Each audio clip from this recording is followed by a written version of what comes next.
अस्सलामुअलैकुम। ये मेरे पास लिनोवो का एक R500 लैपटॉप है।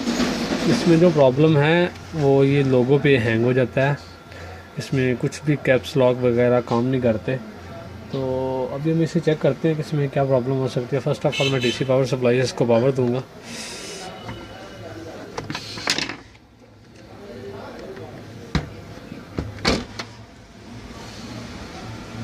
और इसे टर्न ऑन करते हैं।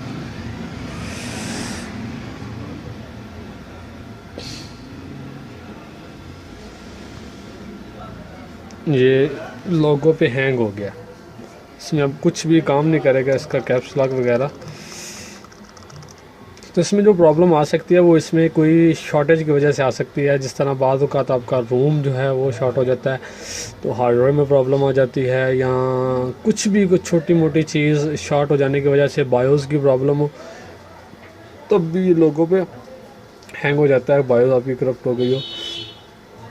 इससे पहले कि हम इसको या किसी भी लैपटॉप को डीएसएमएल करें, इसका मुकम्मल तौर पे जायज़ा ले लें। तो मेरे ख्याल से जो मैंने इसमें प्रॉब्लम फाइंड आउट की है वो इसकी, ये देखें, ये प्रेस करने से भी ऑफ़ नहीं हो रहा। तो इसमें जो प्रॉब्लम मैंने फाइंड आउट की है वो ये है कि इसमें यूएसबी जो है वो एक डैमेज है। मैं अभी आपको दिखाता हूँ।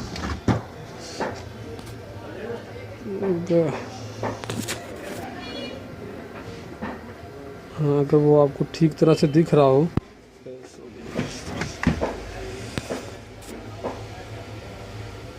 ठीक है, आप अगर ठीक तरह से देखें तो इसमें कुछ इसकी जो पिने हैं वो इसके साथ ग्राउंड के साथ अटैच हो गई हैं और इसकी वजह से भी ये प्रॉब्लम आ जाती है। तो मैं इसे अभी इनको रिमूव करता हूँ, हटा देता हूँ वहाँ से। तो फिर देखते हैं इसका रिजल्ट क्या निकलता है।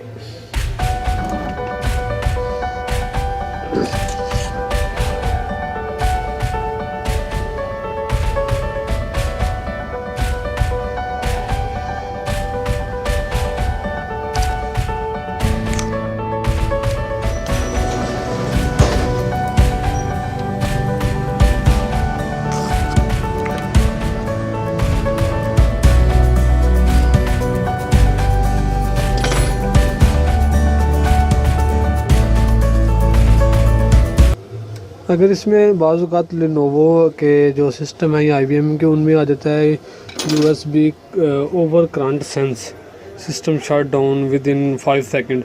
तो उसमें भी यही प्रॉब्लम होती है कि आपकी जो USB जैक कहीं से डैमेज होता है और उसकी जो डाटा प्लस या क्लॉक प्लस है, डाटा प्लस और डाटा माइनस, वो ग्राउंड के साथ अटैच हो गई होती है या इसके 5 वोल्ट की।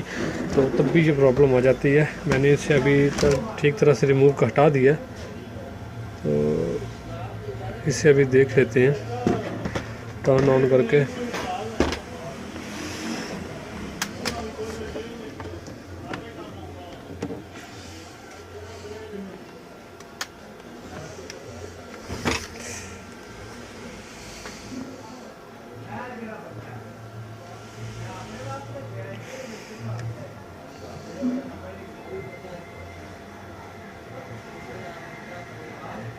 ओह,